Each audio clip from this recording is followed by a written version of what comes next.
Okay, we're ready to start. Please sit down, pay attention. Okay, so without any further ado, we're going to I'm going to show you how to use Cell Blender to create a very simple model of a simple cell with a couple of organelles in it, and some transport mechanisms going on inside this little simple cell. And this, what I'm going to show you is available as a tutorial on YouTube and also on the mcell.org. I'll link to it on the mcell.org website. And to find it, you can go on YouTube and just type in Cell Blender, and it won't be the top hit. It'll be like the third hit. I don't know.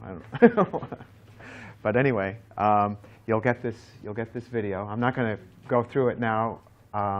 In the video, I'm going to go through it live. So you're going to actually see me creating this model live right now on my laptop.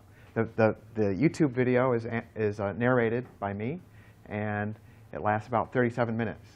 And I've got 45 minutes till lunch, so I'll see if I can get through it in that time. So, so we have this simple cell model. It's going to be comprised of an external plasma membrane representing a cell, and two organelles inside the cell, and then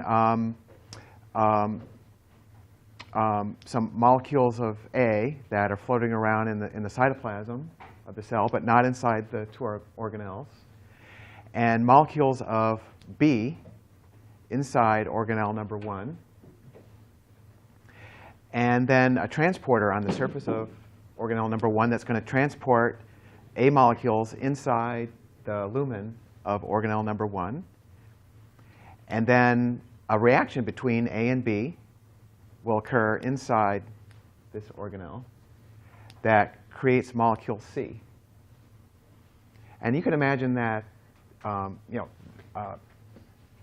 situation like this occurs in cells all the time, where this enzyme B is a really nasty thing, and you don't want it floating around in the cytoplasm of the cell. But the product C is very important. So how can the cell solve this problem of creating C? It needs enzyme B to do it, or in this case, it's not an enzyme. Substance B, right, is being consumed by this reaction, and substance B is contained inside organelle number 1. It needs to be, safely compartmentalized away from the rest of the cell. Otherwise, bad things might happen. And then the product C is useful elsewhere in the cell, and we need to get it out back into the cytoplasm again. And so we have a transport mechanism that transports C back out into the cytoplasm. And then the product C is very important in another event in the cell. And so, but that event is going to occur inside organelle number 2. So now we need a way to transport C inside of organelle number 2, where now more downstream things might happen, right? But we're just going to focus on this very simple part of these events. So we have molecules A and B are diffusible with, and the transporter T1 we're also going to make diffusible on the surface of organelle number 1. So we're going to use these diffusion constants. Transporter T2 on organelle number 2 is going to be immobile and not diffusible, so it will be anchored firmly in the membrane. And then these are the reactions that we're going to write. We're going to have A plus B forming product C with this rate constant. A gets transported inside with this rate constant. C gets transported out with this rate constant. And then C gets transported in by T2 into organelle number 2 with this rate constant. The rate constant for the AB reaction is 1 times 10 to the 9. And the transport reactions have this rate constant. And remember, in mCell, the units for bimolecular reactions, so all these are bimolecular reactions, the units are per molar per second. Okay? And then the units for diffusion constants are in centimeters squared per second. Okay, so let's set about creating this model. So the first thing we're going to do is we're going to fire up Blender.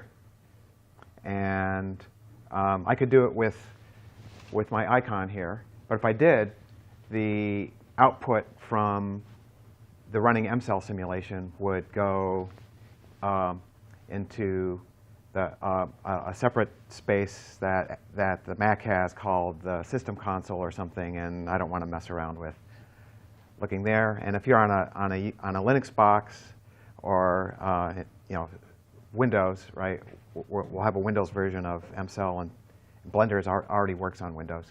We'll have a Windows version of MCell ready in a few weeks or so, I think. We have some more testing to do on it.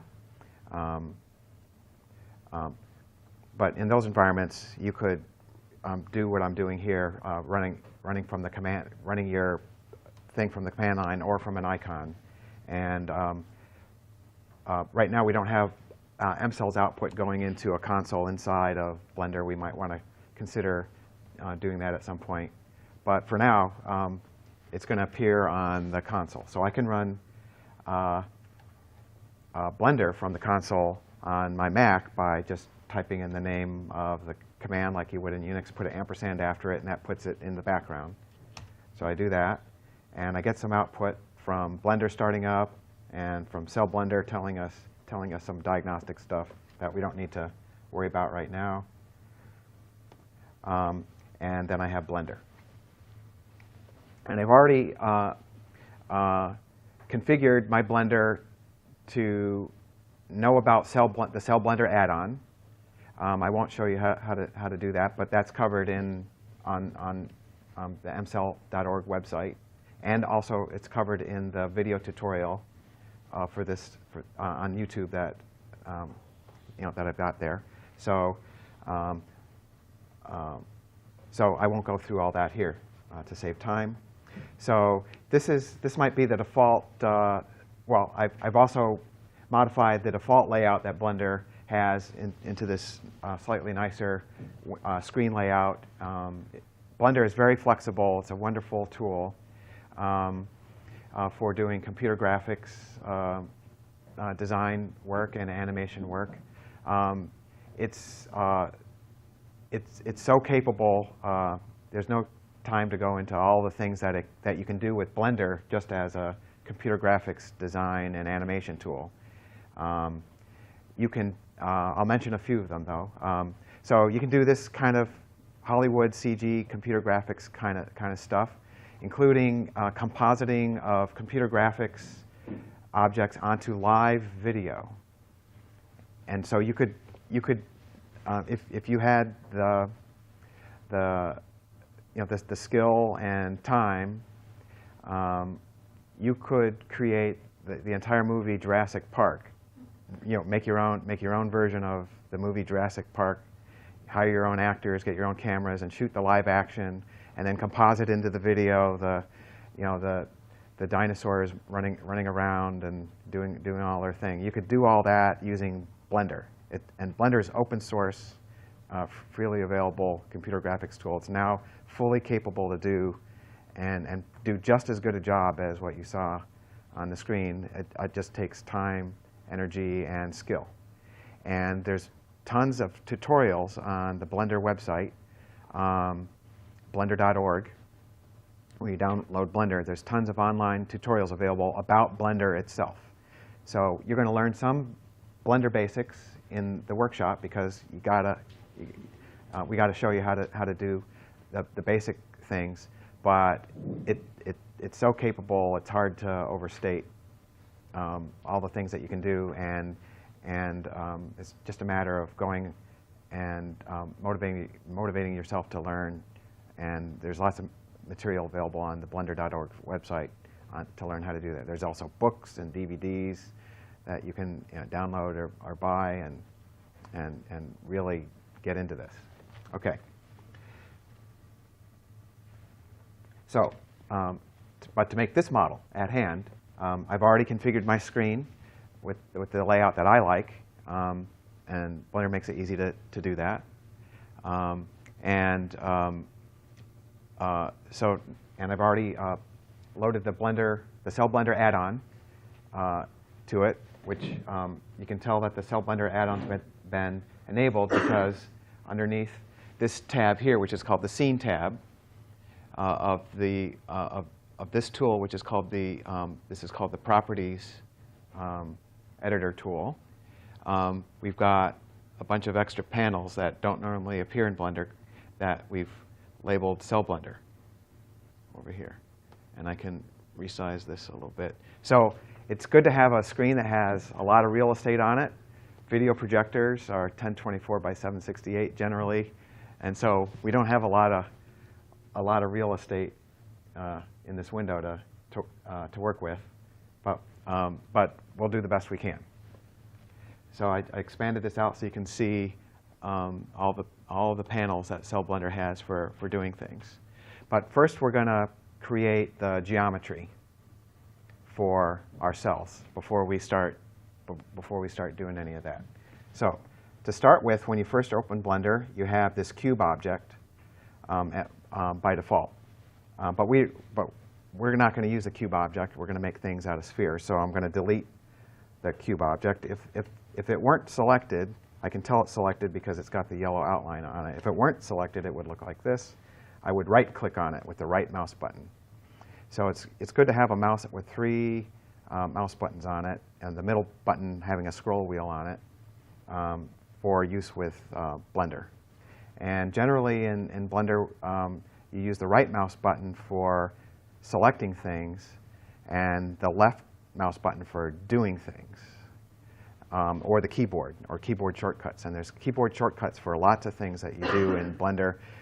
It's designed to be used by artists who use it for production work where they're paid and they make money creating and designing what's called 3D content, right? So stuff for TV commercials and Hollywood and design work for marketing things and all kinds of things people use Blender for. And so its user interface is designed to be very productive.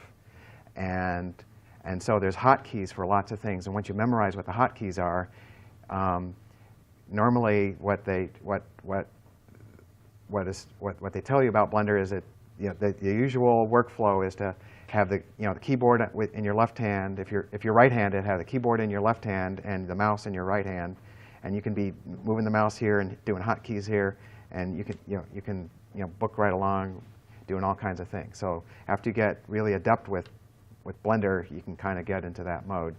And we've designed Cell Blender to fit into that, into Blender's interface and workflow, so it will have a similar kind of thing. Okay, anyway, so I use the right mouse button to select the cube, and I want to delete it, so I hit X, which is the hotkey for deleting it. Or I can go down under the Select menu. So, well, before I get into that, maybe I should explain that I've got a couple of panels up here on the screen. Over here on the left, I've got something called the Outliner panel, and its menu is down here at the bottom. And it shows me the objects that are in the world, and including the cube, right? And then this middle panel here is called the 3D view window. And this one over on the right side is called the properties window. And then across the bottom, we have this thing called the timeline, which lets me move through time when I have an animation going. We're going to get there. OK. So I'm taking some time to explain some things because this is your first time looking at it. But then I'm going to start kind of moving along so I can finish by noon, kind of booking along a little bit. And you'll have time in the afternoon during your own hands-on session to do for yourselves what you're going to see me do fairly quickly. OK. So and you can do all kinds of things in this interface. I can make more by using this little triangle button. I can subdivide the screen into more panels. And once I subdivide the screen and have more panels, I can then set what's viewed inside each one of those panels to be whatever I want. I can subdivide this into 4 3D view windows if I want to, and have 3 of them be top view, side view, and another window be an isometric view of the object, and I can independently be manipulating the view in each of those windows. You can do all kinds of really cool things to make it productive for working with this thing. Okay, but first I'm going to delete the cube, and I can do that either by going down here to the select menu of the 3D view window. Each panel has its own little menu on it, and you can choose whether the menu is at the bottom or across the top of the window. The settings, the layout that you see here is more or less kind of the default way that the 3D view window and the outliner appear. Menus at the bottom here, and then across the top for this for the properties window. So I can go down here to select, and I could say select, deselect. Under object, I can go under object for this thing. I can delete it, and the hotkey for delete is X. So I could just hit delete now, or I can hit the X on the keyboard. I'm gonna choose to hit X. So it asks me if I really want to delete it, and I click, and it's gone. Okay, so now I'm ready to add the first sphere, which is going to be the cell. So I can do that by going up to the Add menu under Mesh, and these are all the different kinds of meshes I can add. There's also other kinds of curves and all kinds of interesting objects that can be created for creating things that are really fluid and smooth, biological-looking kinds of things. We're going to start simple, and we're going to make a sphere. And there's 2 kinds of spheres. A UV sphere is one that's kind of has lines of latitude and longitude on it, and so it has at the poles it has triangles that are really thin and narrow and not really nice. And then there's another kind of sphere called an icosphere. I'm going to make one of those. And I'll zoom in on it. You would use the middle scroll wheel on the mouse to scroll in. I have a trackpad, so I can use the pinch move to zoom in and out. It's really nice. And an icosphere is an object based on an icosahedron, and I can subdivide it to varying degrees. One subdivision is an icosphere. 2 subdivisions is each triangle gets subdivided into 4 subtriangles, and the vertices of the subtriangles get pushed out to lie on the surface of a sphere of this, is that radius or diameter? I think that's diameter. Is that radius or diameter? I think that's the radius. And then again and again and again. So I'm going to go 5 levels of subdivision. Each level multiplies the number of triangles by a factor of 4. And if you look up across the top of the screen, my screen is too narrow. Here, I've got 5,120 faces that are in this object. And if I had a wider screen, there would be more data across the top there, but we can't see it. Okay.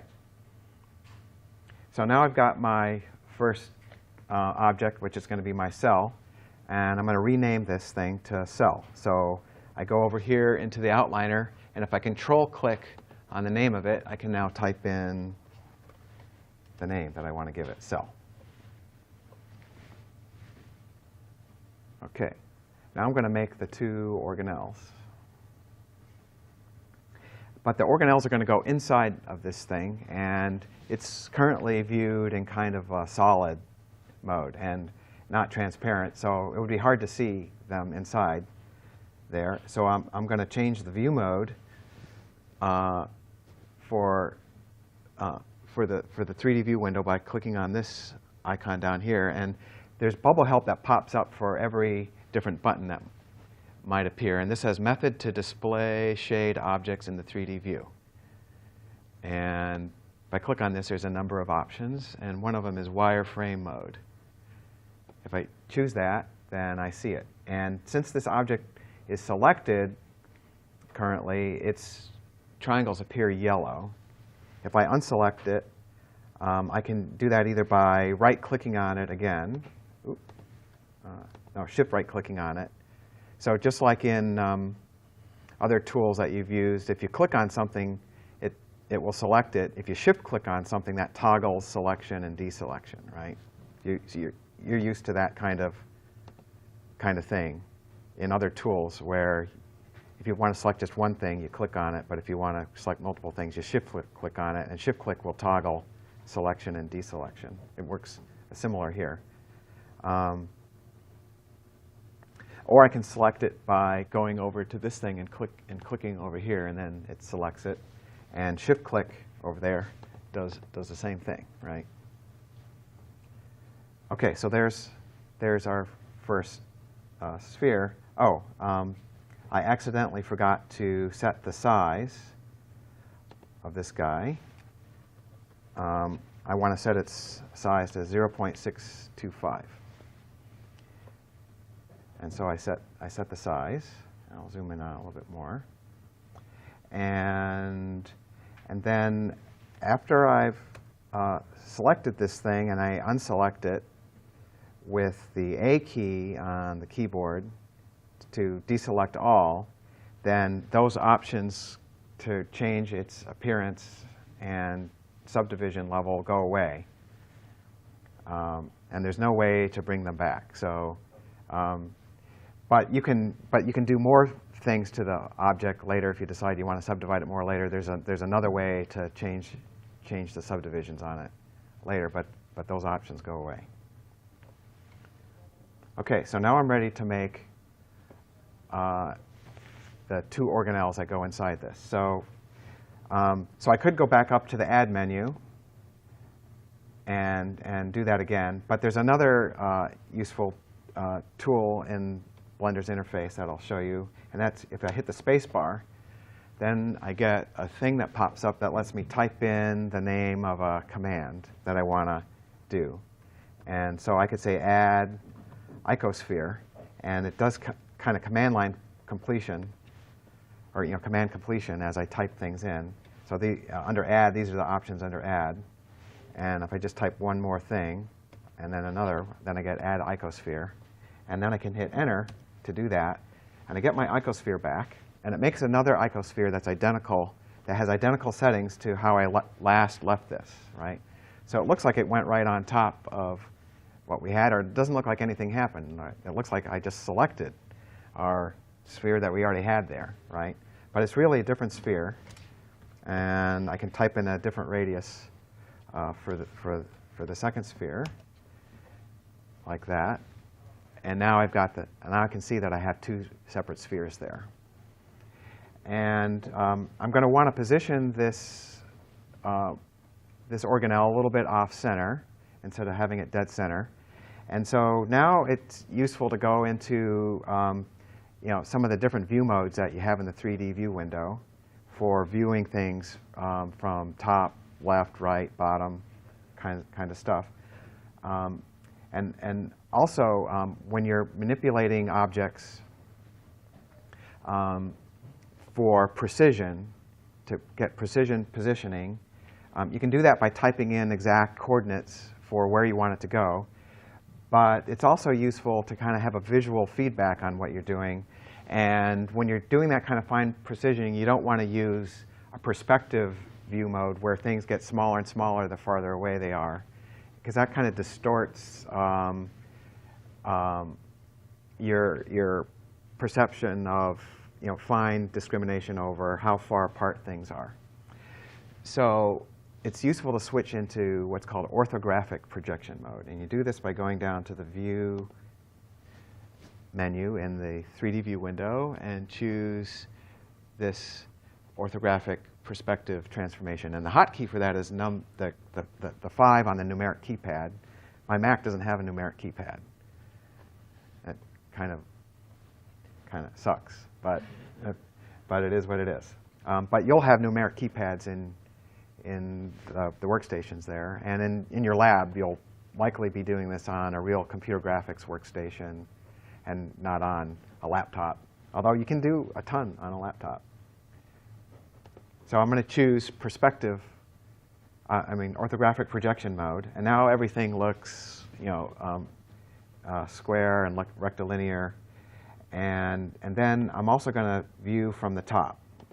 So I choose View Top. And now I'm looking straight down on the system. And I can see this is the XY coordinate system. And I get a grid. And each if I zoom out here, you can see I've got big grids. Each big grid is one Blender unit. A Blender unit is whatever you want it to be.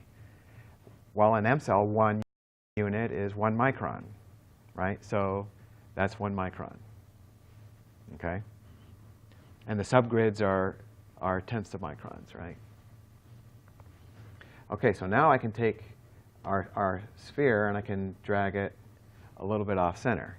If I do that, now I've got overlap between these two objects. And MCell will simulate that, and you'll get the right answer for that situation. It's probably not the situation you want, right? And MCell will not tell you that you have intersections between those objects, okay? We're going to add tools to Cell Blender to tell you and give you warnings about that kind of thing. MCell is a compute engine, a physics engine. It's designed to be lean and mean and compute what you give it. Any kind of checking of your object needs to be done outside of MCell. And tools like Cell Blender, Blender are your friends, your allies in that. Okay. Well, so we've already added some of these features to Cell Blender already, and they're available in this panel here. This is a sub-panel of the 3D View window. It's called the Tool Shelf. We can toggle the appearance, or the visibility of the tool shelf by hitting the T key in the 3D View window. So Blender is point to focus sensitive. So it matters where your mouse is located. If I hit T over here, I will not get, I'll get something else. I'm not going to do it because I don't want to mess that up, okay? So I'm going to use the T key over here to hide the visibility of that. And one of the analysis tools we have is this Cell Blender Mesh Analysis tool, where if I've got one object selected, I can hit Analyze Mesh, and it will tell me how many vertices, edges, faces it has, the surface area, the volume. And volume only makes sense if the thing will hold water, right? If the thing has a crack or a hole in it, or it can't hold water, it has no volume, right? So the fact that it has a volume is already telling me something. It's telling me that the mesh is watertight. And so this analysis tool will tell you that the mesh is watertight, and it has outward-facing normals. I'll get back to this in a second. It has outward-facing normals. That means all the triangles are consistently oriented with their front faces facing toward the outside of the object. If that weren't the case, this might say inward-facing normals. That would tell me that they're all consistently oriented, but facing toward the inside of the sphere. Or it might say inconsistent normals. That means some are facing outward, some are facing inward. That would be bad, right? If all the normals were facing inward, the volume would be negative. So if you see a negative volume here, that's telling you that you have an object that is closed and watertight, but has inward-facing normals. And there's a way in Blender to set the orientation of the normals the way that you want. But this analysis tool tells you the important things about your object. And we're going to add, in the future, we'll add to this detection of intersections between things and that kind of stuff. But for now, this is what we have. Now, this one here called manifold mesh is this is a term from topology. There is no clean way.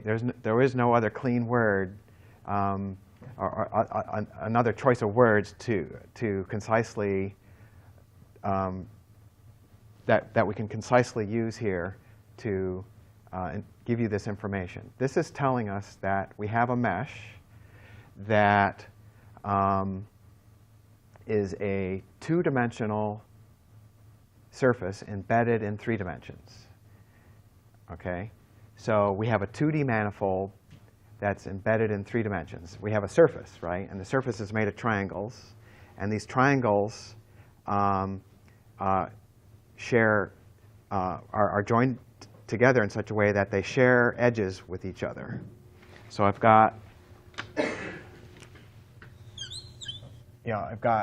say, a situation like this where I have these 3 triangles here, and they're, the triangles are made of vertices that are connected together. Right-hand rule tells me what direction the normals face, right? But what I'm talking about now is the topology of the way the triangles are connected with each other. So if I've got vertex 0, 1, 2 here, and then 1, 1, 3, 2, right? This edge here is shared between these 2 triangles. And if I do an analysis of how many triangles share this edge, the answer is 2. The answer is 2. This one, the answer is 1. Okay? If I had a funny situation where I had, say, another triangle like this. I'm not drawing very good triangles. And this is vertex number 4 here. And these 3 triangles now share this one edge. We have a situation which is mathematically possible because I just drew it, right? I could connect my mesh together in the computer. But this is a physically impossible object in real life. These are infinitely thin planes, right? Can't happen in real life, right? In real life, this would be an object that has some thickness to it.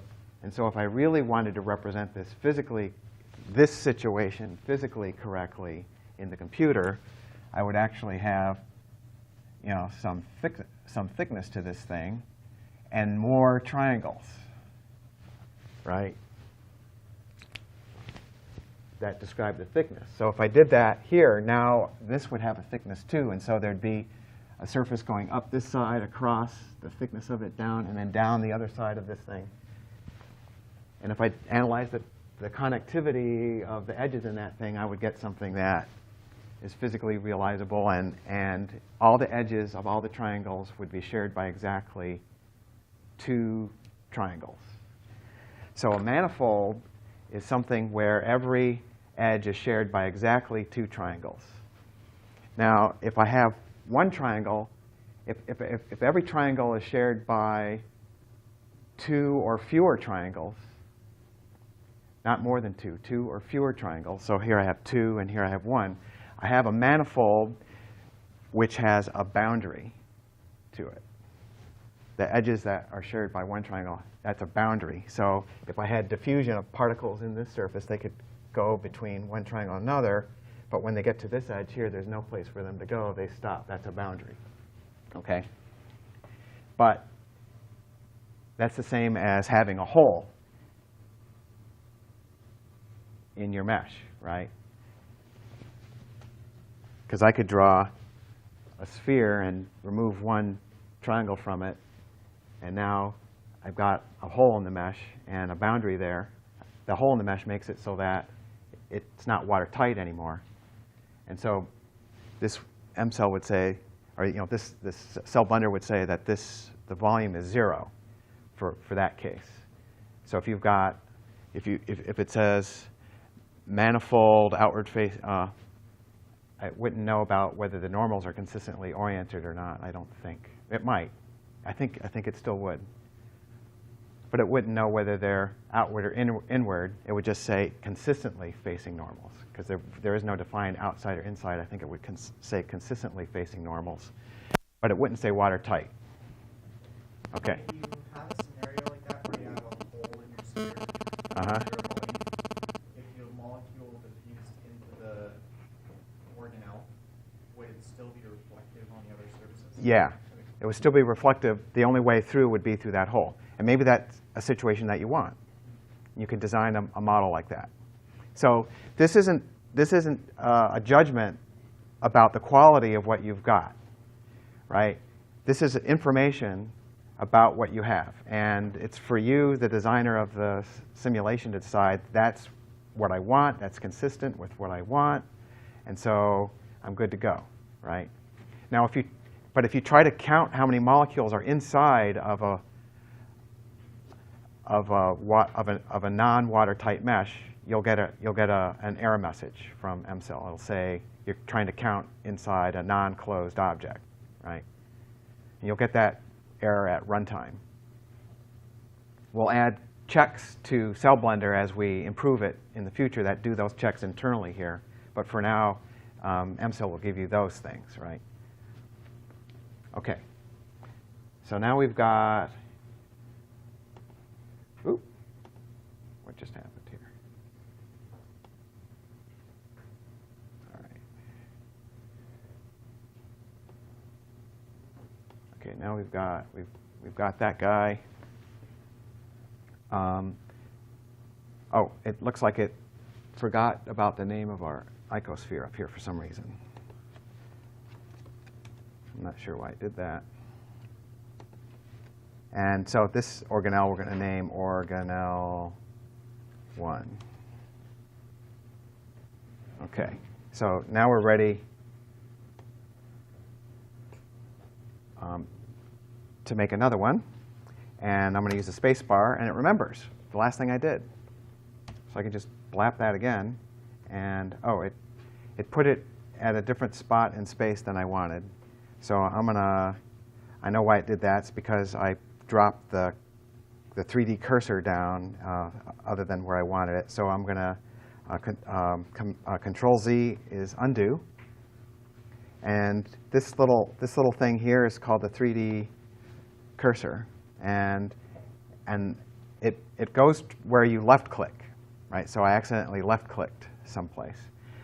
There's a convenient way to put that back. And I get to it by hitting Shift S, which is the snap. There's a menu option for it, but Shift S gets you the snap tool. And I can say cursor to center. And now the cursor's back at the center of my world. And now I can do my add icosphere again. And I'm going to set the radius of this to be 0.2 and drag it a little bit off center over there. OK, so now I've got my 3 organelles. And this last one I'll name organelle 2. And there they are. And at this point, I could go back now into perspective mode, because I'm kind of, done with the critical judgment for where things go. And I want to kind of now look at it more realistically. OK, there we are. Now we're ready to add the locations on the surfaces of the organelle where the transporters are going to go. I could just distribute them uniformly over the whole organelle, but I want to do something a little fancier. I'm going to make anatomically distinct regions on the surfaces of those organelles for where the transporters go. But the easiest way to do that is not in wireframe mode. It's easier to do that in solid mode. So I'm going to go back to solid mode. But now I can't see. So I'm going to select the cell and hide it, make it invisible. So over here in this outliner, I have little visibility icons that look like little eyes. And I'll pick the cell, and I'll just say, make it invisible. And that's now invisible. Now I can zoom in on this. And I think for now I'm done with the tool shelf. So I'm going to hit the T key and make that go away. So now I have a little bit more real estate on the screen to work with. And so the first thing we're going to do is we're going to make a region for transporter T1 on organelle number 1. So I pick organelle number 1. I can tell I've picked, you can get confused about which one's which, right? But this tells me down here that this is organelle number 1. It lights up over here. If I really want to be sure, I can unselect everything, go over here and pick it, and yeah, that's the one, right? OK. Now, we're now ready to start doing kind of cell blender specific kinds of things, because now we're doing things to the mesh now that are specific for our cell simulation, and this region on these organelles is an M-cell specific, a cell blender M-cell specific kind of thing. So to add regions to the objects underneath the object properties, it's a property. This is going to be a property of the object. So we're going to go into the object properties, and we get this pretty big control panel that lets me do lots of blender things to the object. But at the very bottom, there's a cell blender panel that we've added, and I'll open it up. And now it's called Cell Blender Define Surface Regions. And you see this empty list and a plus and minus. There's no user interface here. No help here, except when you click on the plus key, it says add a new surface region to an object. And the minus says remove selected surface region from an object, right? So I'm going to add a new one, bam.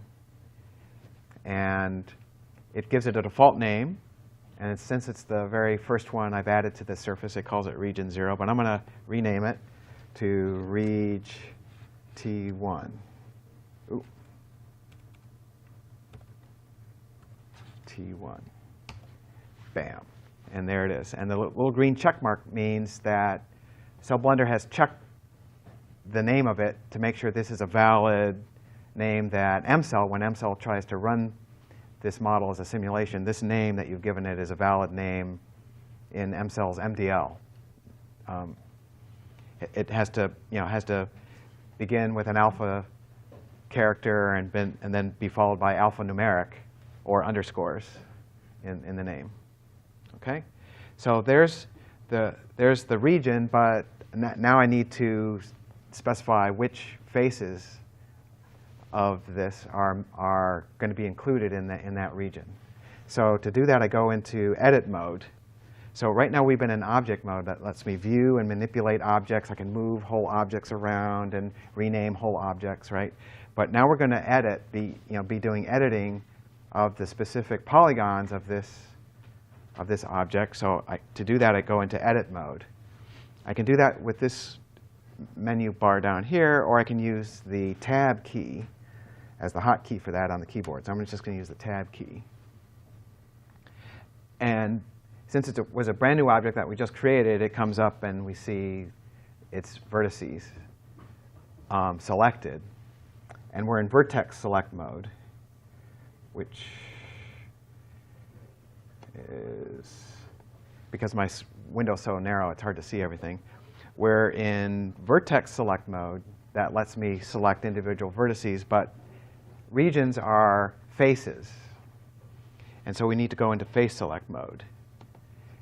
And in face select mode, we see little handles here that lets me interact with the faces. But they're all yellow. That means they're all selected. So I'm going to hit the A key to unselect the whole thing. And I'm just going to kind of slide over here. And now I'm ready to select. When I go into edit mode, I get a couple extra buttons here that appear on the bottom of the screen. If I get out of edit mode, those go away. So I'm just using the tab key to toggle between edit mode and object mode. When I'm in edit mode, I see extra buttons down there that let me assign selected faces to the region, remove selected faces from a region, select the faces of the region that's currently selected here, or deselect the faces that are a member of the region that's selected here. Okay, so first I need to select some faces. So there's a really cool tool in Blender called the Circle Paintbrush tool, and you get to it by hitting the C key, and then you get this circle, and I can use the scroll wheel.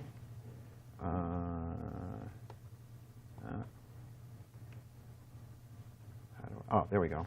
I can use the scroll wheel to make my paintbrush bigger or smaller. So pick the size that you want, say it like that, and then I can click and drag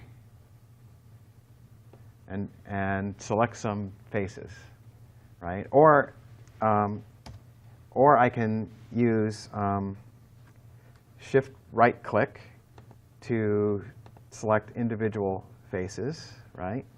Or deselect individual faces.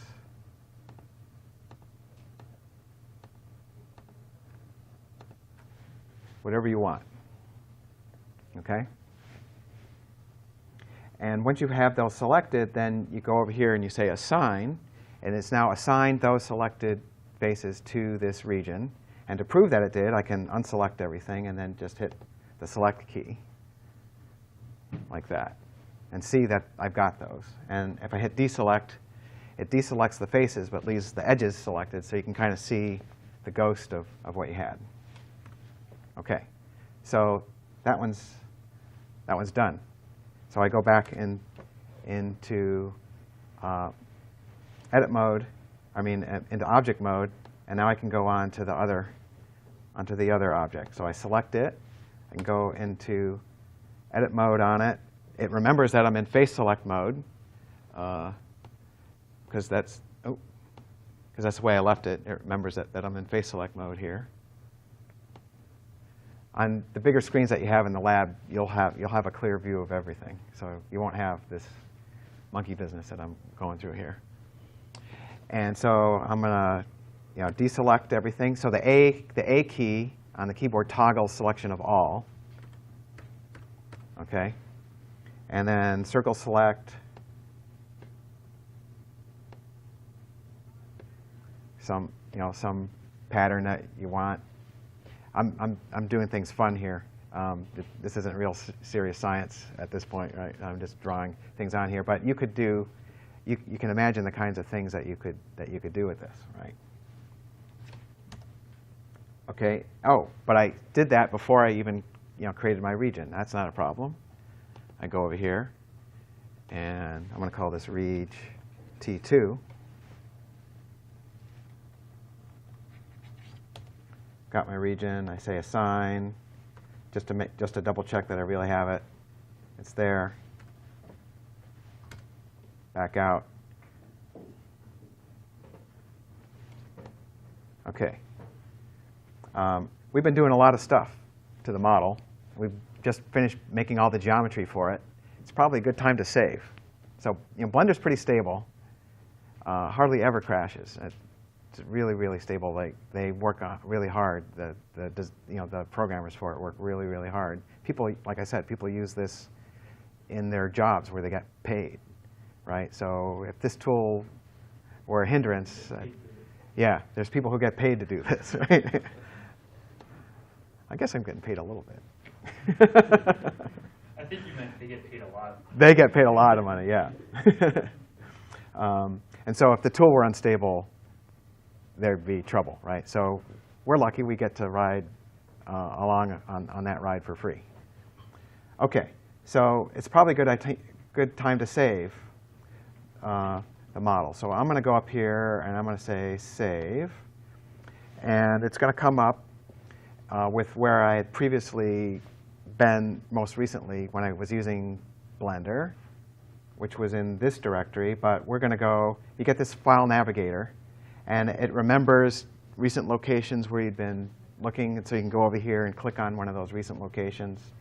I'm going to go up a directory, and I'm going to make a new subdirectory. I'm going to call it class demo. Create new directory, yes. And now I'm going to name the file, and I'll just call it class. You can name it whatever you want, but just to kind of keep things kind of consistent, I've got this scheme where I named the blend file the same as the directory that I put it in. You can do whatever whatever workflow or whatever naming scheme you want. You can use. I have a filing cabinet in my head, and this is the kind of way I name things, and I can find things and pretty fast. Just whatever name is the first thing that comes into my head about what the thing's about. That's usually what I name it, because then later when I'm trying to think, what was that thing? Oh, is this first thing that popped into my head? Popped in then, it pops in again now, and it usually is what works. Okay, so I do that, and I save it, and so now I've across the top of the screen, and now I'll get the name of that thing. And so now we're ready to start doing the other things to this model that transform it from just a chunk of geometry into a simulation, right? So the first thing we're going to do is we're going to go back to the scene properties panel, where now we're going to be creating all the other parts of the model that make it an M-cell simulation. Now these appear under the scene property panel. In computer graphics land, the scene is really the stage and the props and actors that are set up on the stage. That's what the word scene means. Well, that's kind of the same thing as our computer graphics model. We have a world. All the world's a stage, right? And we have and all the players, all of us, but players or something, right? That's the Shakespeare quote, right? So these actors on our stage are elements in the play that we want to play out, right? So our simulation is a play and has dynamics that are going to be played out when the simulation runs, right? So by default, Blender's scene is called scene. Well, to us, the scene is the same as our world model, right? So in Marcus's tutorial earlier today, he instantiated a world that he called world, right? So you can, that's the same as our scene here, okay? Now, Blender has another thing called world. To Blender, the world is the environment that the scene is in. So you have a stage, right? But around the stage is an environment that has like a background color or something like this. So we're not going to worry, so don't get confused about Blender's world terminology. We're talking about the scene here. I can name the scene whatever I want. So I can go up here and I can call this demo, right? Or I'll call this, I'll just cell it demo for now. But you can name this whatever you want. Now this is going to be the name that M-cell gets when M-cell runs. Okay. So over here under Cell Blender project settings,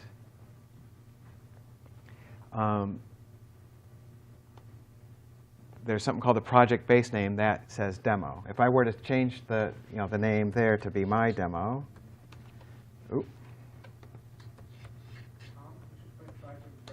Okay. Okay. Okay. When I typed in my demo over here, you can see magically it says my demo up there. So these are really the same pieces of data just being viewed in two different places. Okay. Ooh. So the first time you use Cell Blender for a particular project, you're going to want to go into the project settings and set a couple things. So one is the path to the MCell binary. So we're going to run MCell from inside this tool, but because you might be sharing this blend file with other people, they might have Blender installed in a different location on their computer than you have on yours. This is the way you set Cell Blender to look at the right spot. So, suggestion? Yeah. Lunch is ready in the, Oh. in the room there. And maybe we could all go and grab something. Yeah. Come back and you can continue Yeah. while we're replenishing our energy. Sure. stores. That sounds like a good idea. Good plan.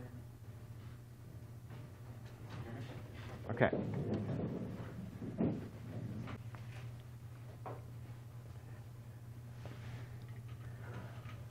Okay.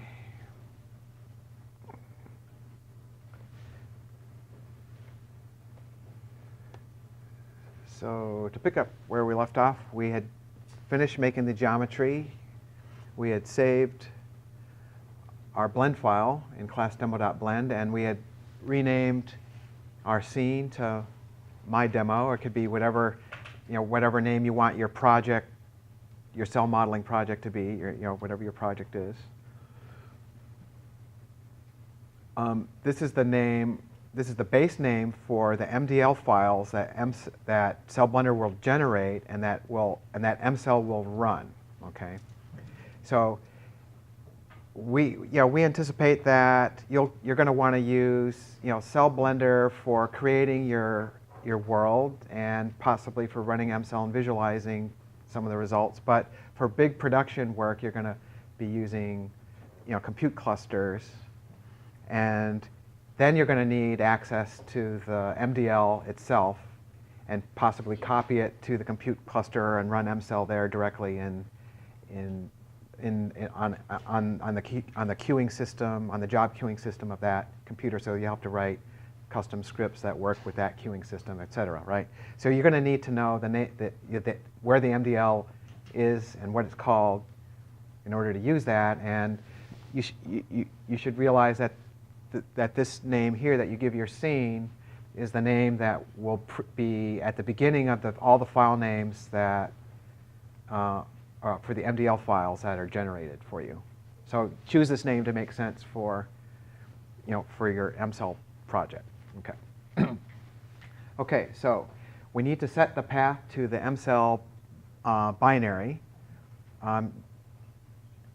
so that when we run MCell, it knows which MCell to work with. So I'm going to do that here, and I've got MCell installed in my users Bartol bin directory. It might be in user local bin on your Unix cluster on the supercomputer where you run. It might be somewhere else. And so I'm going to point at MCell. Bam, and that sets it. And the green check mark here means that it's been checked by Cell Blender, and it's the name of a valid executable Unix command. It might not be MCell. Doesn't know that it's really MCell. Okay, so you can really confuse this thing, and it won't work if it's not MCell. Okay. Okay, so we're done with that. And periodically, as you're changing things here, it doesn't hurt to save. So if I hit Control S, it now knows that I've saved it before, and it's called class demo.blend. So it's asking me if I want to save over it, and I'll say yes, I do. It'll only do that the very first time you save after you've saved a file. After that, it will remember. Well, no, I guess it keeps doing it. Okay, I lied. All right. I thought it was going to then just save it without asking. Okay. Okay, so those were the project settings. The next two things are we could run the simulation, but all we have is geometry. So just like earlier today in Marcus's demo, building the MDL, he had the cube first, but no molecules, right? So I could hit run here, and it'll automatically generate the MDL and point MCell at it, run it, get the results. But we didn't, there's geometry in this world, but we haven't put any molecules, and we also haven't said what things we want to output from the model, right? So there'd be no output. It would run really fast. And likewise, there's nothing to visualize because we didn't ask for any visualization, so there'd be nothing to see, right? So the first thing we need to do then to make something useful here is to, in fact, it's even worse than I said. We defined geometry, but we didn't actually instantiate it even, okay? So it would generate the geometry in an MDL file, wouldn't instantiate anything, and it would run. But that's a valid MCell file. You don't have, the most minimal valid MCell file is a file that has a number of iterations and a time step. And that's it, right? So you can have an empty, null world for MCell to simulate. But it needs to know what time step to use and how many iterations to run. It'll run it really, really fast.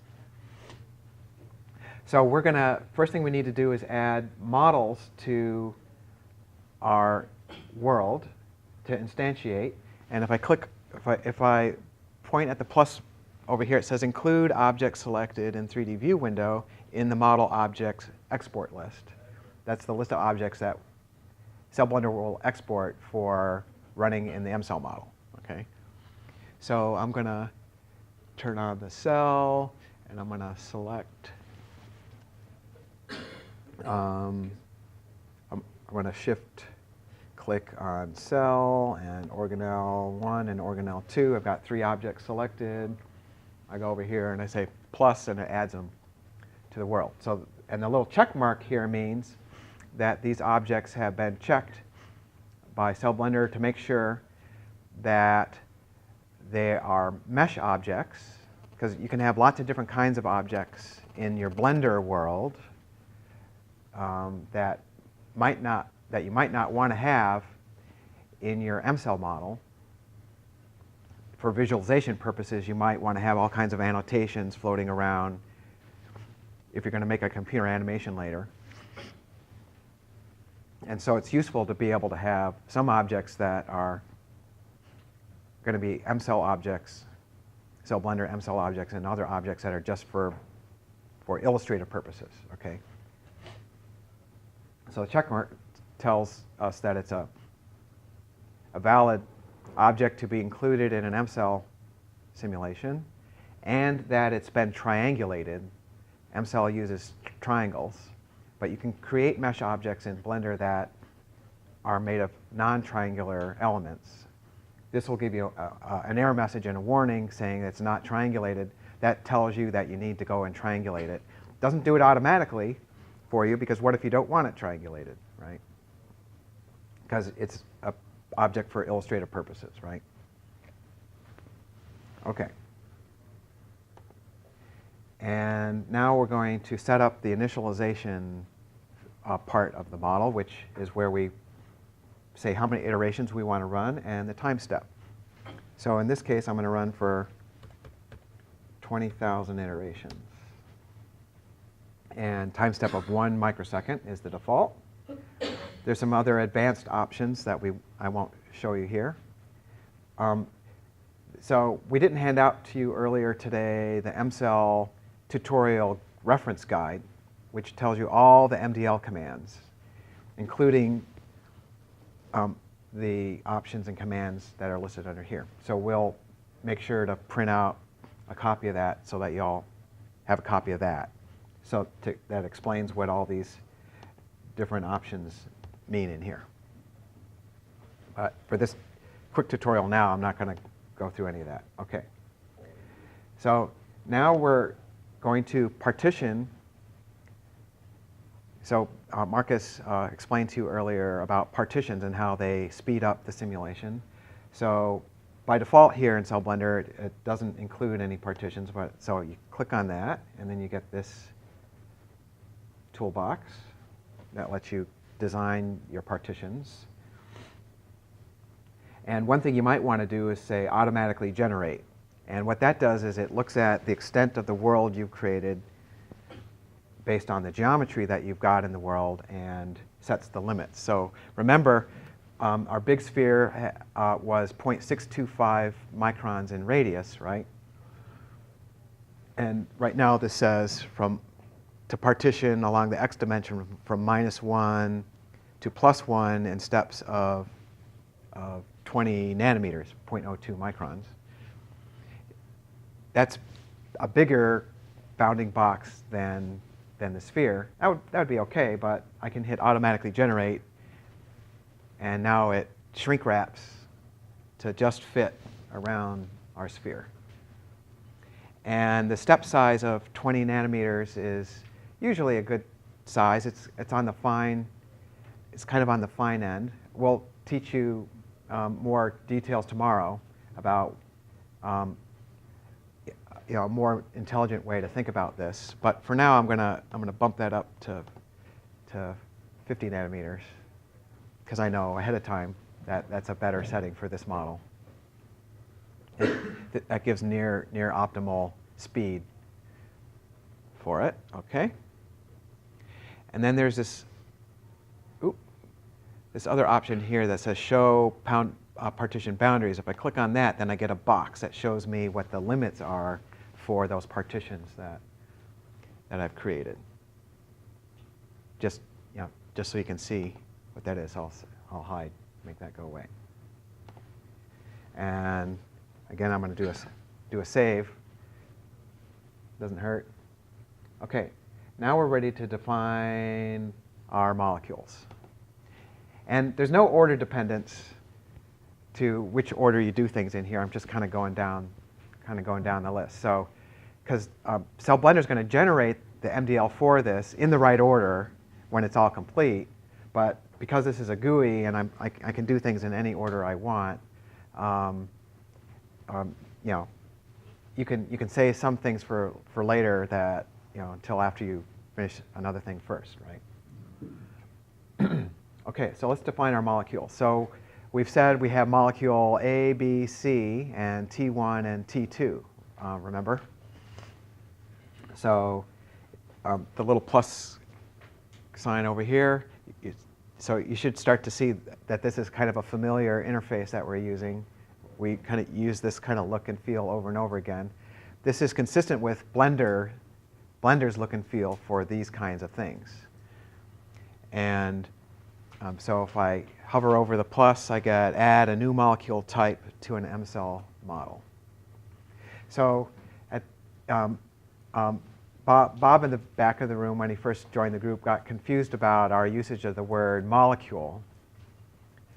So, and I should emphasize that here because it could be confusing to you as well, right? So when we say molecule, do we mean a type of molecule or an instance of a molecule in the world, actually in space, right? So in the background that I'm from, I'm used to having the word molecule used in both ways. Would you also include ions like sodium, potassium, and calcium? Yeah, and that's another important point. So formally, a molecule is a thing made of more than one atom, right? And molecules can be ions as well if it has a charge, right? And so if I use the word ion, it could be a molecule that's an ion, or it could be an atom that's an ion. So there's a lot of terms like this that we use, jargony terms that we use all the time in our scientific communication that after you've been in familiar company for a while, you start using these terms very loosely, and then someone new you communicate with somebody new that you haven't communicated with before, and you're using these words, and they're not used to have your particular usage again, so that you have to kind of redefine your terms and figure out, oh, you said ion, do you mean, or you said molecule, do you mean this, right? So here when we say define molecules, what we're really doing is defining molecular species, or really particle species, right? To be more generic, we could use the word particle, because we're not necessarily talking about multi-atomic things, right? We could be talking about calcium ions, or calcium atoms, or sodium, right? Particles, right? But we're using the word molecule here to mean, in this context here, types of particles, okay? And not instances of particles in the world. Okay, so I'm going to define my first molecule, molecule A. And molecule A is a volume molecule, so I'm going to choose volume molecule underneath my thing here. And our diffusion constant. So we had said earlier that we wanted our diffusion constant to be 1 times 10 to the minus 6 for everything except T2. So I'm going to type 1e minus 6. If I forget what the units are, I can just hover over this, and it says diffusion constant, units centimeters squared per second. Very nice. And there's some other options here that I won't show you at the moment. Okay, next molecule, B. It's another volume molecule, 1e minus 6 for the diffusion constant. I can always go back to a previous one and see what the settings are for it. If I go in here and change the name, it'll change the name of that thing, right? And so now let's see. I can go back and change it back to B. So I can be changing the names of things and always going back and forth, checking on what values I've got for things. So I can always go back and look later to make sure I've got what I want. Molecule C, another volume molecule, 1e minus 6 for the diffusion constant. Our next molecule is T1. It's a surface molecule. And I said I want to give it a diffusion constant of 1e minus 6, but I'm going to make it 1e minus 7 just to change things up a little bit. And finally, our last molecule we need, T2, surface molecule, diffusion constant, 0. And so now I can look back and make sure that these 3 are volume molecules and these 2 are surface molecules. We're good. And probably in the future we'll add another icon here or something that indicates which ones are volume and surface. So just by looking visually down the column you can tell, but we haven't done that yet. You can see there's lots of cool things you can do with this interface to make things more productive for us, right? So if Blender's been made productive for computer graphics artists, we can make Cell Blender productive for us, right? So that's what we're going to work on. Okay, next we're ready to define some reactions. Now, if I hadn't yet defined any molecules, I didn't show you that, but if I had gone underneath define reactions, before defining any molecules, there would have been a warning in here saying that you haven't defined any molecules yet, so you can't define any reactions, right? So we've put some safety checks in the user interface to make sure that you can't do anything invalid. And we haven't fixed everything so it's that way yet, but over time we'll, especially with input from you guys, giving us feedback on things, or features you want, or things that could be better, we'll be improving this. And this is Python code written in pure Python. The code is available on googlecode.com. and also on mcell.org, there's a link there. We invite you to join the development of this tool, right? If you're a good Python programmer and you know Blender, you're welcome to join in. Okay. So let's define reaction. So our first reaction, we have an error, right? Product error. Well, there's no reactants either, right? So that's because we haven't entered anything yet, and it can't guess what default things to enter for us. So you're going to get an error message. Don't worry about it. If it really is something that you don't want, right? Hit minus and you delete that reaction, right? Okay, so our first reaction is now going to be, I'll write down A being transported by T1 into, right, to the inside, right? So A is on the outside, and it's going to be encountering T1 on its top. So I'm going to write A apostrophe plus T1 apostrophe. And this is the syntax with the reaction orientations that Marcus introduced earlier. So I won't go into more about it now so that we can get through this faster. But throughout the workshop and tomorrow, we'll go into more detail about what this means. But I think the introduction earlier today should suffice for now. If you have any questions, though, please interrupt me and let me know, and I'll explain more. Okay, so what reaction type is this? We can have two types of reactions.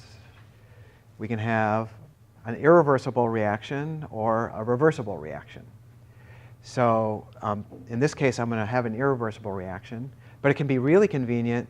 Instead of writing, if you have something that's a reversible reaction, you could write it twice as two separate irreversible reactions. But then you have a chance of making a typo in one or the other, right? If you know that a reaction is reversible, it's more convenient to set it that way here and type it in once. And MSO will automatically do both reactions for you. And unless you have a typo in that one instance of it, that'll be the only typo. You'll have no typos, and you're good to go. Okay, but in this case, irreversible reaction, and the product is A comma plus T1 apostrophe. So this means A being transported to the inside of our organelle. And then the forward rate constant is 3E8, 3 times 10 to the 8 per molar per second. So the units are listed here. It says forward rate units per second if it's unimolecular, seconds to the minus 1 if it's unimolecular, or per molar per second if it's bimolecular. Okay, so you get a hint about what the units are.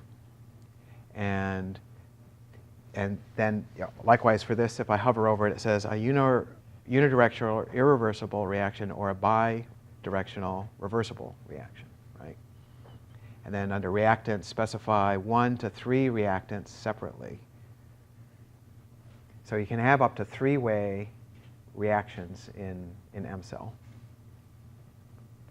And then products specify 0 for null, or more products separately, separated by a plus symbol. Okay, so it kind of gives you a little hint about what syntax should go there. Okay, and then reaction name is optional. The name of the reaction can be used in reaction output, but it's optional, and we're not going to use that, so I'll just leave it blank. Okay, our next reaction is, now that A has been transported inside of that organelle, I'm going to say A plus B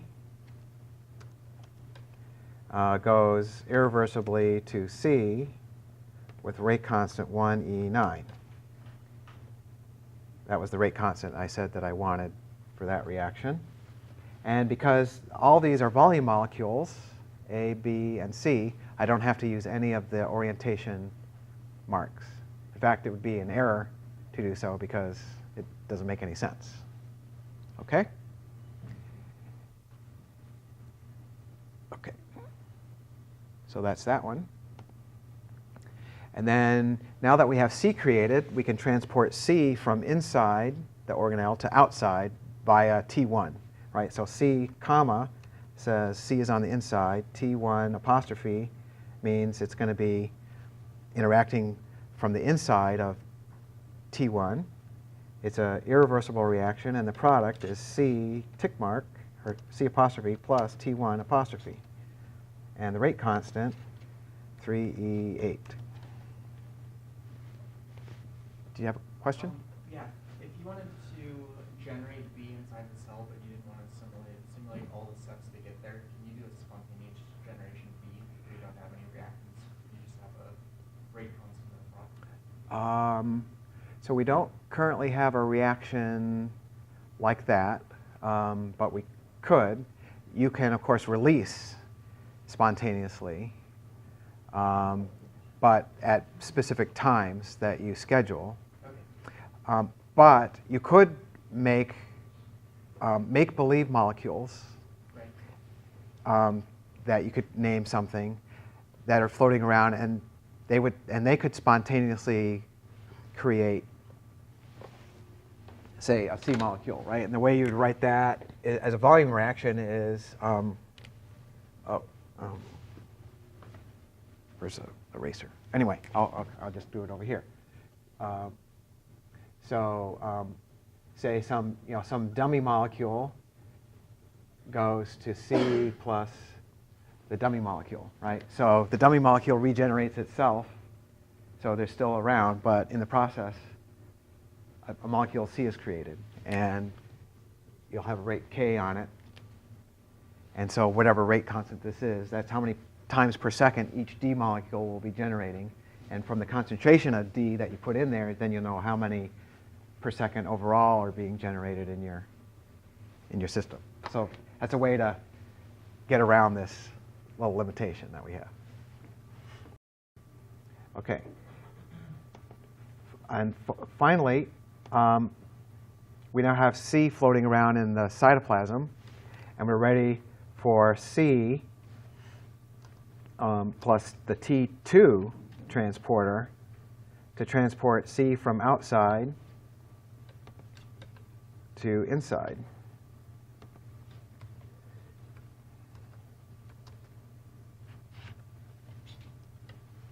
Like that. And the rate constant 3E8. So I think those are the 4 reactions we need. I'll just go back over here and double check. These are the four reactions that we said we wanted. I'm afraid I messed you up with my question. Oh. It needs to go from the inside to the outside, I think. No, C is going from inside to outside through T1, Oh, okay. but from outside to inside through T2. Okay, my bad. Thank you. Yeah. Okay, so those are our 4 reactions that we need. These are 2 other things that we could add to our model, but we don't need it for this particular model. And then finally, for the setup of the model, we need to specify the initial conditions for where the molecules start at the beginning of the simulation. So there's a number of ways to do this in MCell, but for this demo, I'm going to use the molecule release, molecule placement method, using what Marcus showed you earlier today, release sites. But there are other ways to initialize the positions. Okay? And if I hover over this, it says release in the specified shape. Surface molecules can only use object region.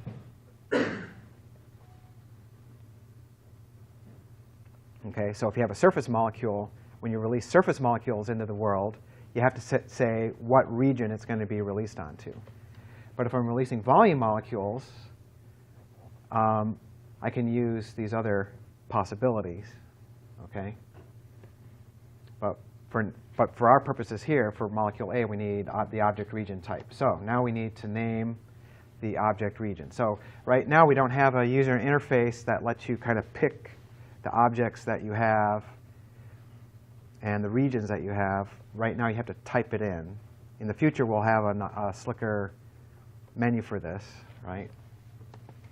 But so we're going to release inside cell, and I have to say cell all. So capital ALL, that's a keyword in the MCell language. It means the whole thing, not a region of it.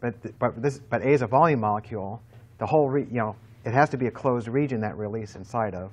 So we have to say cell all to mean the whole thing.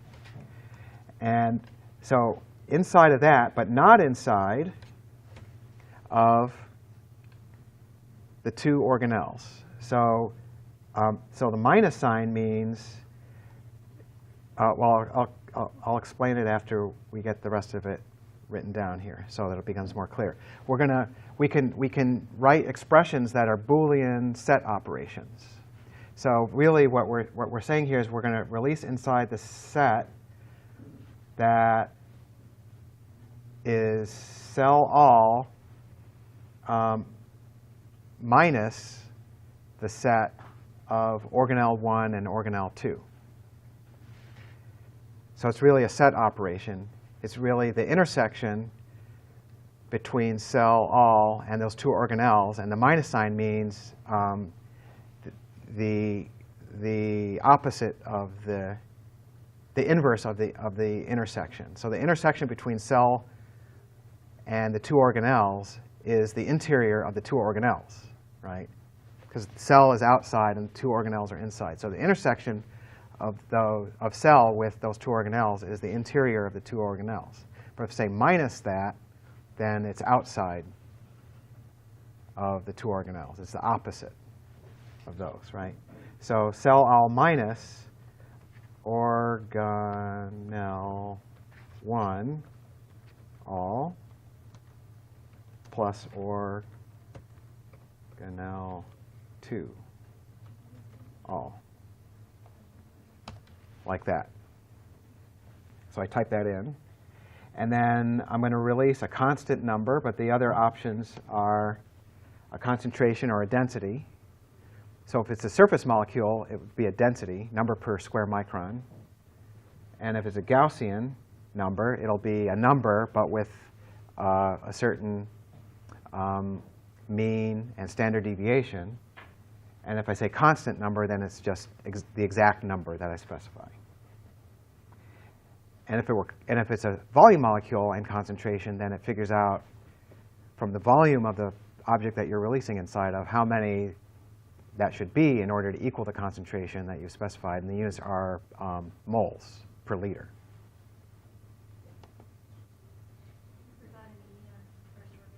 Oh, very good. Thank you. And we would have gotten an error message when MCell tried to run. But the more correct thing would have been for Cell Blender to detect that error ahead of time. And we don't have all the error checking in here yet, as you can see. OK, so I'm going to release a constant number, and I'm going to release 1,000 of those.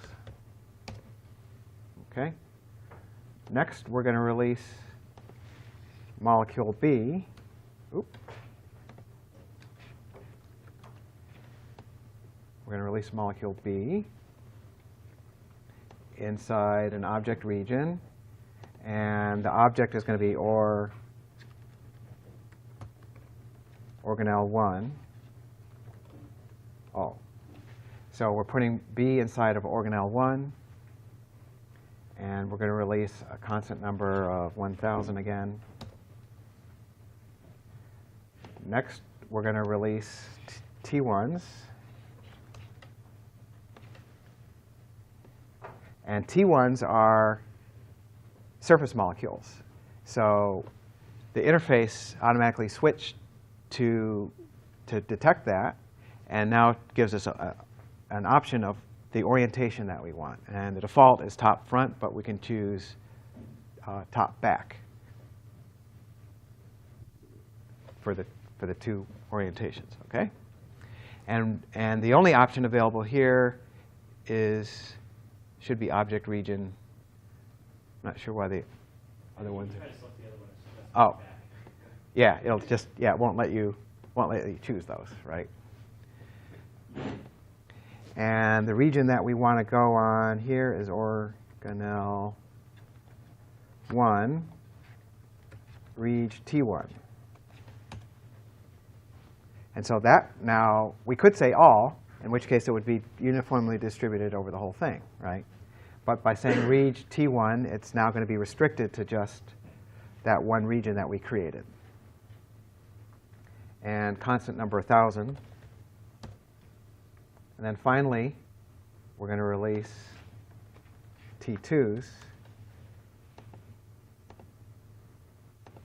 on organelle 2, reg T2. Constant number 1,000. Okay? And then, you know, it's not a bad idea to look back at what you've done to double check. Looks good. Save. We're almost ready. We're going to tell MCell which things we want to track and output during the simulation. And so we're going to add an output for molecule A, counting in the world, but we could also count inside an object, in which case then you can choose which object you want to count inside of. And in our case, you know, molecule A is only going to be in the, well, there's going to be some in the cytoplasm and some going inside of organelle number 1. We could count those separately, but, you know, but for now I'm just going to stick with just world to keep things simple. We're going to count B in the world. We're going to count C in the world, and T1 in the world, and T2 in the world. But you could specify, you know, the subregions if you wanted to count separately in all those, okay? And then finally, what things to track for viz output. So we let you select any or none or all of these things in order to limit the amount of data that's being output if you want to really conserve your disk space and how long it takes to output the data. If you know specifically what you're looking for, you can output just it. But in this case, I'm going to look at everything and at all iterations. But if I choose not to output it out at all iterations, it lets me select which range and sorry.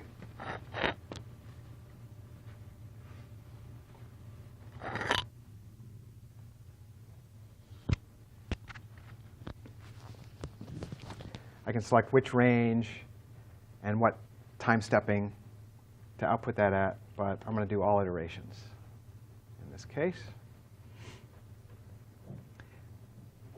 And save it. And now we're ready to run. So I can go up here, and I can say run simulation. And when I hit run, I get a little running man here saying that it's running. And if I look back,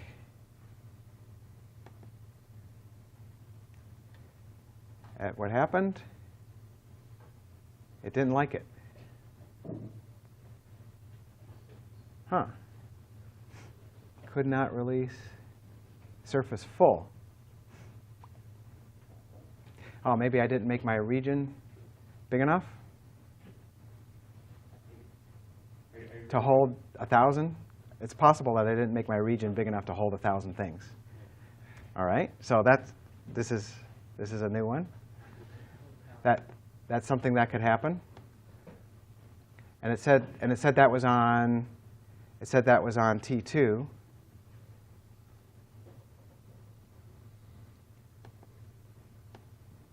So let's go back, and we'll hide that, and we'll go back onto T2.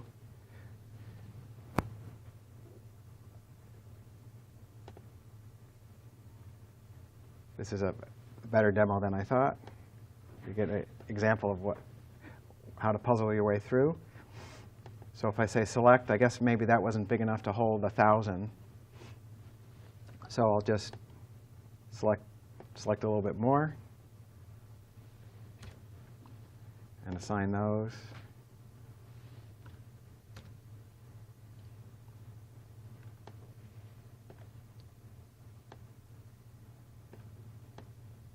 Like that.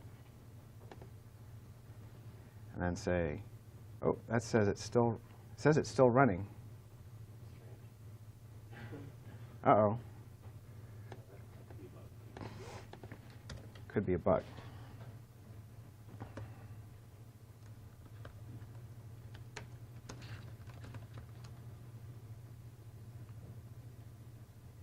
I don't think it's still running. It just didn't detect that it had finished. Or oh, there it is. So I'll clear that out and hit this again, and it's firing it up.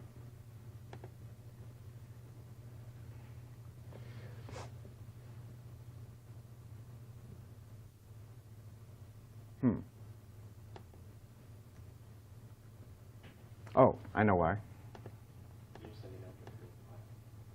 Yeah, that's why. So I'll wait till it to finish.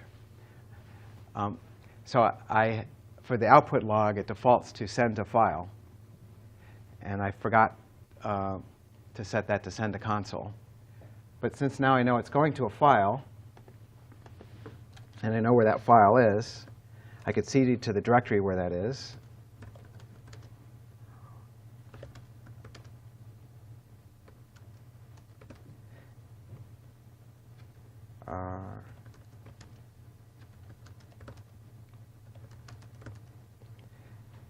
It's going to be in one of these two log files in the most recent one. So this is the one that, I don't know if you can see my cursor. This one right here is the one that it generated the first time I clicked run, and this is the one that it's generating right now. And since I know Unix, I can type tail -f on log of that file and pick up with it as it's running. It's almost done. So this is the output from mcell as it's running and sending its output into this file. And it tells me, what iteration it's on and how many it's going to do and how many iterations per second it's running at.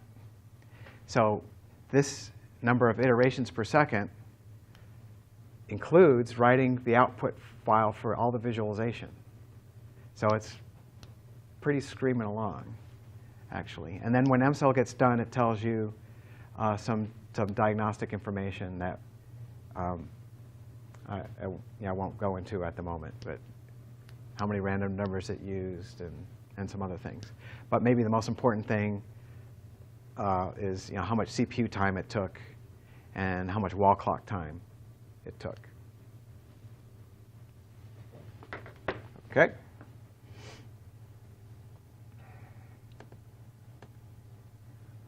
OK, so our simulation ran. We have a check mark over here saying that it ran. We're now ready to visualize the output. So I click on read the viz data. Normally, you would only have to click on this the first time that you run.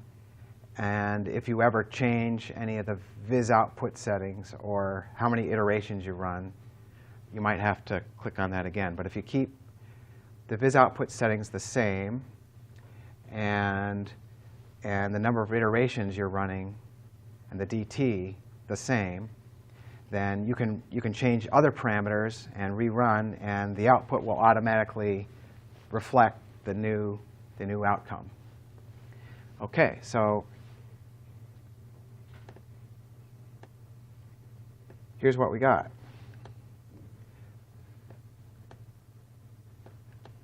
So when Cell Blender read in the positions of all the molecules, it found the names of the 5 kinds of molecules in our simulation and gave colors to them as they read them in. And those colors were chosen by default color choice. You can change the colors anytime you want later, and you can also change the sizes and shapes of the glyphs that are used to represent them.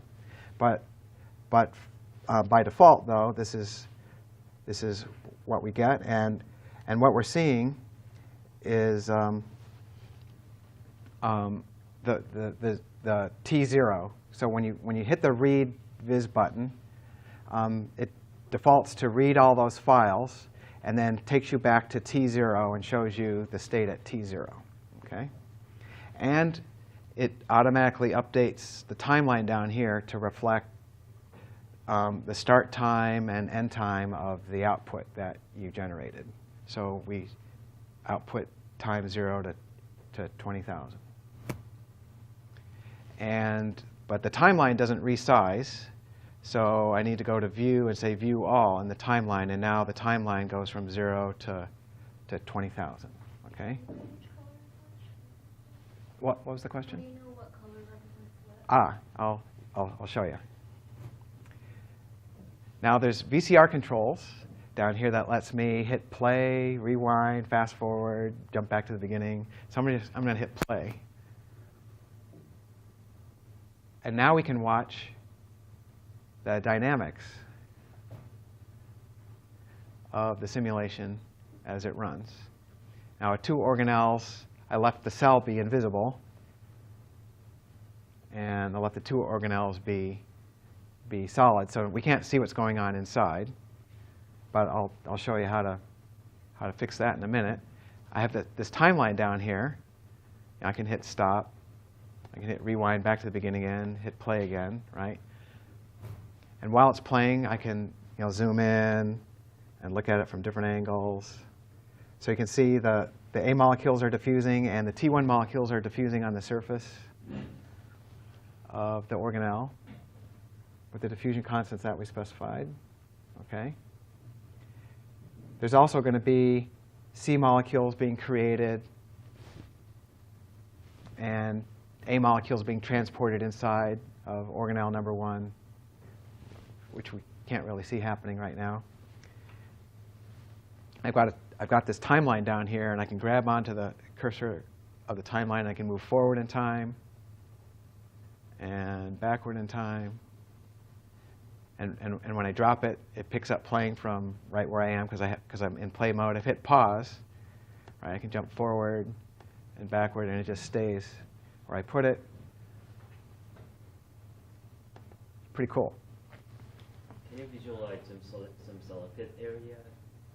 In this case, is the inside organelle 1 or organelle B? Yeah. So I'm going to show you. Let's see, make sure. Uh-oh. I don't have any C molecules being created, it looks like. Why is that? Well, so I expected to have C molecules being created. And so this item in the outline are called molecules. Now it has been added to the scene by Cell Blender. When we read the viz files, it's showing me all the molecules. And notice it only says A, B, T1, and T2. Well, that makes sense at T0 because we didn't put any C molecules into the simulation, right? They get created by the reactions. And at T0, no reactions have happened yet, so there shouldn't be any C molecules. But when I jump forward in time, I'm not seeing any C molecules appear. I think that must mean that I've made a mistake. Probably. Could be in the I think there was an error in the reaction. Okay. Okay. I think that there was an apostrophe where there should have been a comma. Okay, that could be. Okay, so that's why we do the visualization, right? So this is a great demo because we're learning.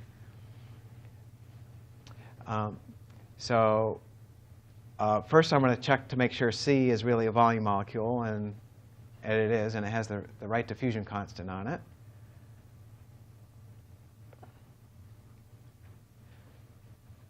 Okay, so that's not what the problem is. Must be a problem with the reaction. So looks like A is being transported, and A plus B going to C. I'm going to check the rate constant to make sure it's the value I want, because you can accidentally type in 1e minus 9, right? And that would be a very, very slow reaction. It probably wouldn't happen. So this says C on the inside of T1 getting transported. Won't that be like T1, comma? No. No? No. And then C2 on the outside of T2 going to inside of T2. That looks right. A being transported inside of T1. All right. Is the rate constant there negative? Ah, that would do it. There you go. Gold star. And a cookie. So let's check the other reactions. That says 1E9, that's correct. That says 3E8. And that says 3E8. So it was that minus 3E minus 8. That was the problem. All right? So now we can try this again.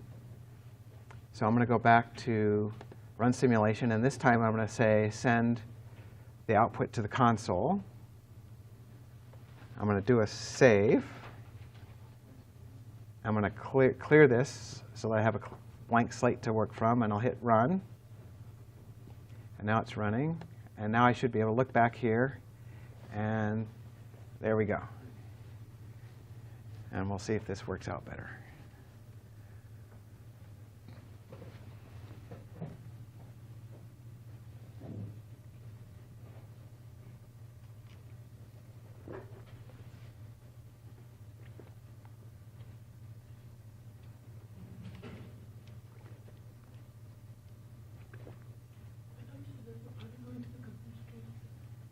Hmm?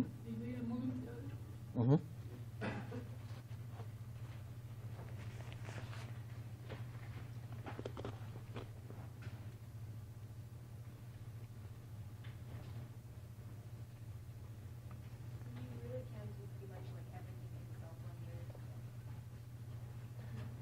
Yep.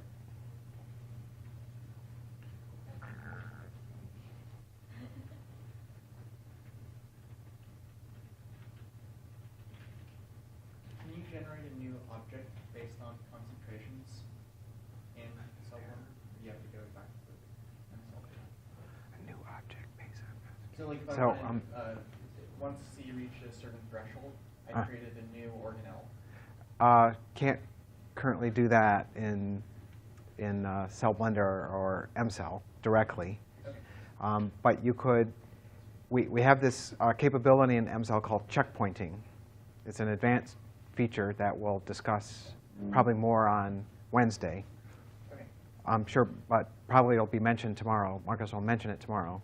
But with it, what you can do is run a simulation for a certain amount of time and have MCell freeze and dump its entire state into a special file called a checkpoint file.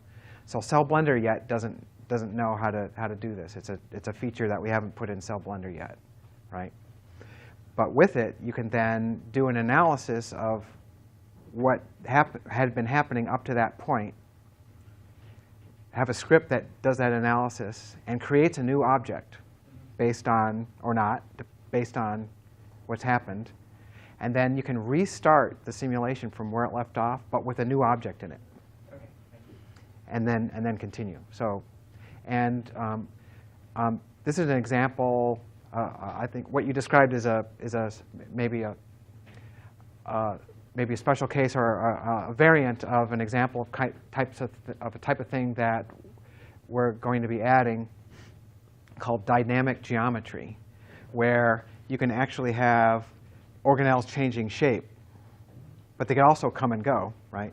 But more generally, you might even want organelles to change shape over time and have your molecules be responding, be in a geometrically changing environment, right?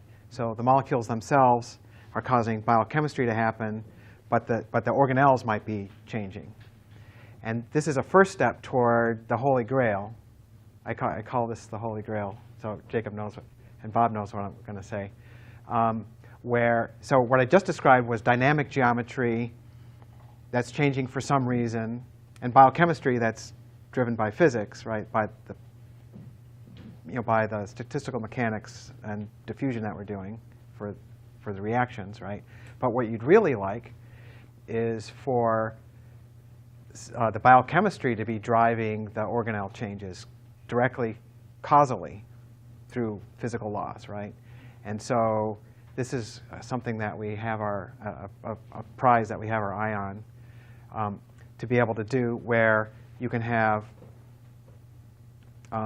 say, G-actin, actin monomers floating around on the cytoplasm, polymerizing to form actin filaments. These filaments branch. They start impinging on the cell membrane and pushing on the cell membrane and generating cytomechanical forces that deform the cell walls or move organelles around, right? And so the Holy Grail is to have like an amoeboid movement or an axon growth cone or something that is responding to chemical cues in the environment, transducing cell signaling mechanisms inside the cell that changes the way the actin is polymerizing and depolymerizing, causing the axon growth cone to move and change shape and move in a certain direction, or the amoeboid cell to be moving around in the dish, responding to chemical cues in the environment. So that would be quite an achievement to get to that point. OK, so our simulation ran, and it ran faster. It ran faster because now we have A molecules and B molecules combining to form a single C molecule. So over time, we have fewer and fewer free molecules to be tracking, right? So that kind of makes sense, OK? And since we didn't change any of the time step settings or anything, I should just be able to hit play. And now, all of a sudden, I see C molecules in the list. And should be able to do that. And I see some different things floating around out here in the cytoplasm. I see some little magenta ones floating around out there. And over time, as time goes on, I see fewer and fewer A molecules and more C molecules out there. I don't know if you can see those as well. The purple doesn't show up very well there, does it? I see it a lot better on my computer screen. Must be bad gun in the monitor or something. All right. Or there's not that big of a color difference between the colors are kind of shifted. OK, so but we can't see inside the organelles, right? But I want to show you that you can turn on and off molecules by controlling the visibility over here. OK, and now let's make the organelles transparent. In fact, let's turn on the cell, and let's make the cell and the two organelles all be transparent. OK, so the way you do that is not a cell blender specific thing. It's a blend. It's the blender interface has this capability. So I choose this object, and its material properties are controlled under the Material Property tab, right? So I click on Material. And right now it says the cell isn't made of any material at all, right? So I'm going to make a new material for it. And it's going to call it Material 01, but I'll change, let's see, oop, go away. I'll change its name to,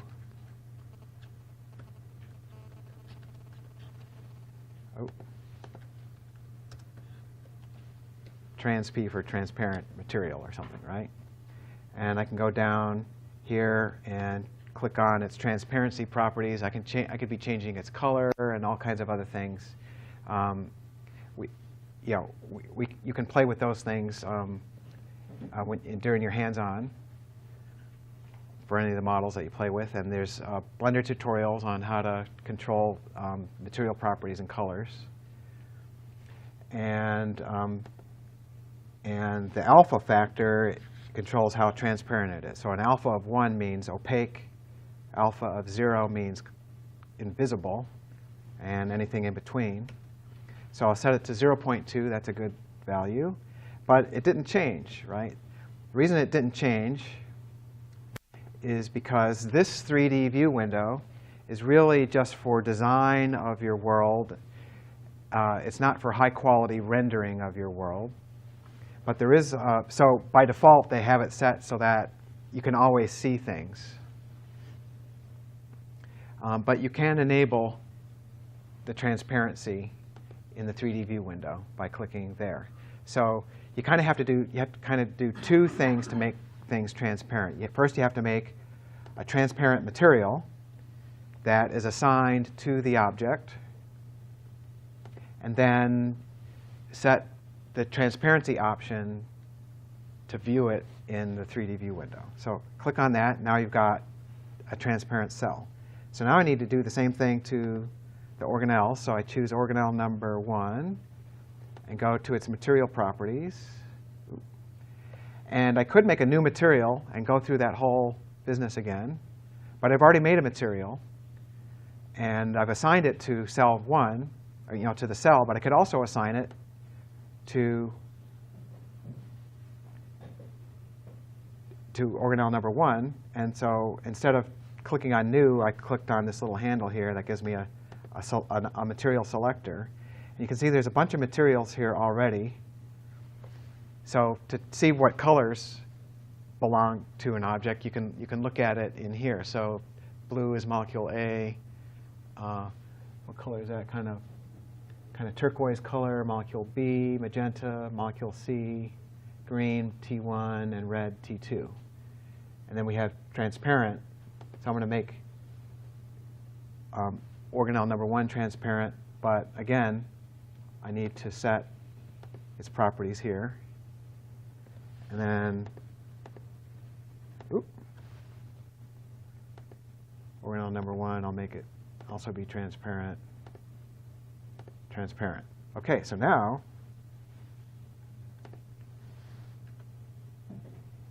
we can see. And at this late point in time, we can see a lot of C molecules inside of organelle number 2. And I can move the timeline and go back in time. And I can make everything invisible, say, except for the C molecules. And move forward in time. So early on, we see C molecules appearing inside of organelle number 1, because that's where they're being created initially.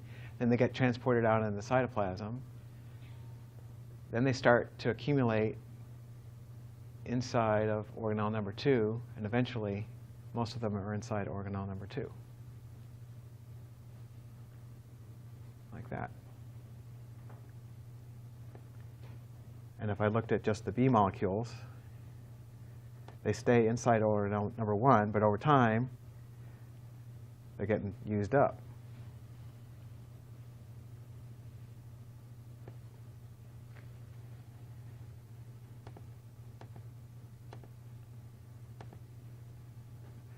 Now, so there are more things to show you in viz output, but the other thing to look at is the reaction data output. And there's a way to make graphs of those things directly inside Cell Blender here through a plotting interface. And when Cell Blender starts up, it detects which plotting tools you have installed on your computer and gives you little buttons that access those down here. Right now we support Matplotlib, which is a Python plotting package, which is really, really nice. And we highly recommend it. And then this is a much simpler Python plotter. And we support a Java plotter, but I don't have that installed. And then this Unixy one called Grace, XM Grace, is a pretty nice plotting package. But I'm going to choose the Matplotlib plotter, and I'm going to choose one-page multiple plots,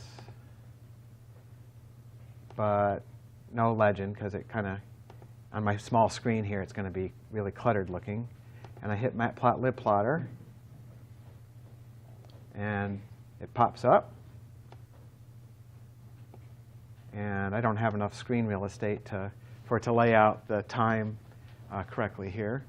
But here's A in the world being used up over time, B in the world, and we have C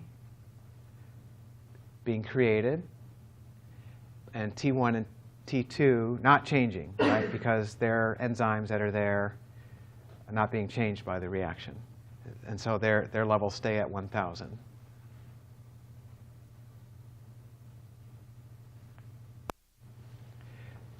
So I guess that concludes this demo. And if you have any questions, I'm happy to answer them. But I suggest that we move into the computer lab so we can get our hands dirty.